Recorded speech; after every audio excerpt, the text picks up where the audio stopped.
Hey everyone, welcome back to my channel, Abeer's Book Reviews, and today I'll be reviewing this book, Whole Numbers and Half Truths, What Data Can and Cannot Tell Us About Modern India by Rukmini S.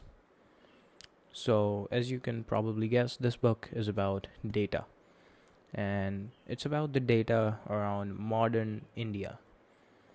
So, it talks about a lot of the dynamics in India, such as the politics, who gets to vote, and how the Indian people vote, where they live, how they earn money, how they spend their money, what kind of food they eat. It's a compilation of all the statistical data and surveys which have been conducted over the past few decades, and it's all compiled in a way where it's actually quite entertaining to read, and you don't get bored. You don't feel like you're just reading a statistical report.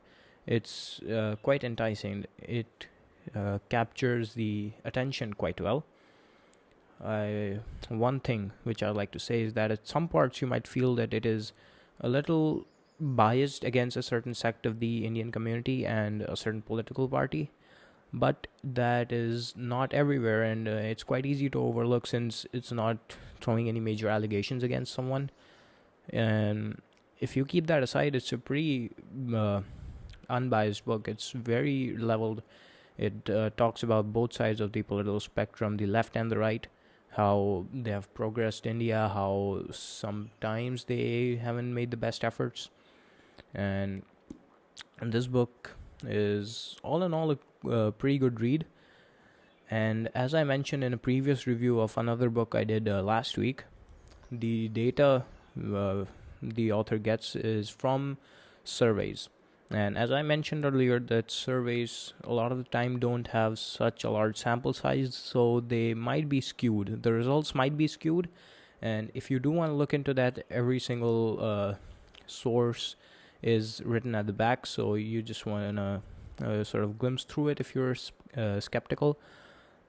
But other than that, it's a good book if you want to just get a sort of an insight into India, and there are a lot of things in this book which you might not have expected. One such thing that I didn't expect and was totally blown away by was the average salary in urban India, and that part is quite fascinating because the number seems stupendously low, but when the author actually explains it, how it's earned, how it's spent, it sort of makes sense, and that's something you'll definitely be surprised by. And there are a lot of other aspects of this book which sort of are out of the blue and you might never have heard of. And it's pretty good education wise, and it's also pretty good entertainment wise. Yeah, that's it about the review. It's a pretty good book if you want to check it out. It gives you a lot of details about India without being too biased, politically motivated. So yeah, hope you guys enjoyed the review. Make sure you hit the like button. If you're new and haven't already done so, subscribe to the channel to keep receiving more videos like this one. I've been Abeer Rao, and thanks for watching.